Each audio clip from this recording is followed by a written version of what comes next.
address seriously and swiftly the question of how to deal realistically with the immigration crisis in a way that will restore trust among the citizenry. We urge the federal government to enforce the immigration laws, including the laws directed at employers who knowingly hire illegal immigrants and who are unjustly paying these immigrants substandard wages or subjecting them to conditions that are contrary to the labor laws of our country. We urge citizen Christians to follow the biblical example of caring for the foreigners among us, Deuteronomy 24, and the command of Christ to be a neighbor to those in need of assistance, Luke 10, regardless of their racial or ethnic background, their country of origin, their legal status, and be it further resolved, we encourage Christian churches to act redemptively and to reach out to meet the physical, emotional, and spiritual needs of all immigrants, to start English classes on a massive scale, and encourage people toward the path of legal status and or citizenship, and be it finally resolved that we encourage all Southern Baptists to make the most of this tremendous opportunity to reflect the love of our Savior and to join in evangelism and seek to share the gospel with those they are seeking to help. This is a profoundly moral issue, and it goes to the core of who we are as Americans. This is a nation of immigrants, but more importantly, it's a nation of settlers. We came here at various times and in various ways to become part of the American dream. As Senator Graham said, America is first and foremost an idea. It's a commitment to a core set of values that are espoused in our founding documents. Anybody who espouses allegiance to those ideals can legitimately claim to be an American. And we need to find a way to pass comprehensive reform that will enforce our borders, that will find a pathway to legal status for those who are here illegally, to find a way to allow guest workers to come here legally, and for those who want to become part of that dream, to find a way to assimilate them. Every immigrant wave in American history has profoundly impacted our country for the good and made it richer as a culture. I believed that abstractly. Growing up, I was taught that. But when I lived in England for 3 years, and if anyone's British, I apologize ahead of time. I lived in England for 3 years when I was doing my PhD at Oxford, and I realized during my 3 years in England what a boring country England is compared to the United States.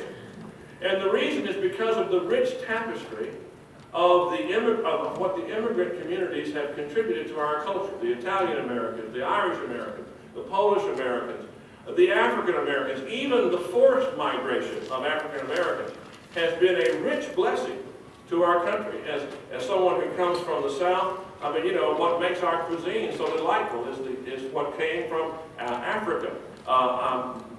Much of our folklore, much of our music, rhythm and blues, and to a large extent jazz, came from African Americans. Every immigrant community has added richly to the tapestry of our culture, including the one that is currently coming to our shores. They have been a blessing to us. We need to find a way to, consistent with national sovereignty and with our security, to find a way to resolve this moral problem in a moral way, consistent with the ideals of our nation. My name is Dr. Gilbert Velez. I'm the senior pastor of Christian Church of Mercy Assemblies of God in Laredo, Texas, which is a border town. To me, the immigration is not a 3-minute segment of evening news or an offline conversation in a plethora of current events. To us, it is the continual struggle in reconciling the role of law with demonstrative exercise of mercy and compassion that has made this nation great.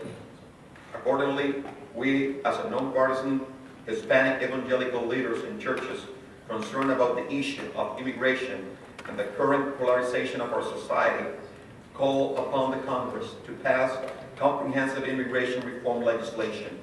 The failure to enact comprehensive immigration reform legislation has created a reality where our borders are yet fully secure and immigrants' families, along with the entire Hispanic American community, finds ourselves facing racial profiling, discrimination, and hostile, ethnically polarized environment, not seen since the days prior to the success of the civil rights movement. Because of the absence of federal action, cities across America are beginning to pass ordinances that, in essence, legalize racial profiling and show contempt towards the Latino community. We urge Congress to pass comprehensive immigration reform. The current state of immigration in this country is complex and divisive. Nevertheless, we as Americans have the intellectual wherewithal, the political acumen, and the spiritual fortitude to reconcile the principles of law in order with a pathway to citizenship for those that seek to live the American dream. It's time to reconcile the rule of law with our heritage and faith and mercy.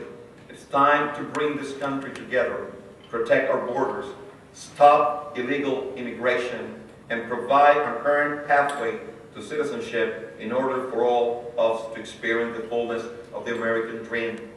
I would like to encourage the pastors all across the nation to please get together with us and support this comprehensive immigration reform. How are you going to do that? Please talk to congregations. Ask them to call their congressmen. And also encourage your congregation to a voter registration process. Thank you.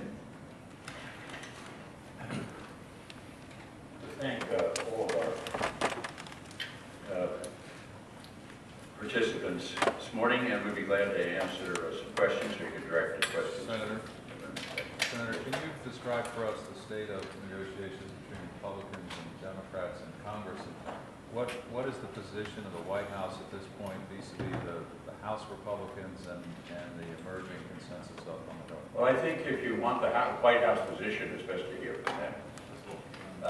Secondly, those that were here this morning, the members of the Congress and many others, support the comprehensive approach. The President has said that he supports a comprehensive approach. We've had many conversations with Democrats talking to Democrats, Republicans talking to Republicans, and exchanges between Democrats and Republicans, and also the White House. There's areas of agreement, areas of difference. These are issues of negotiations, but one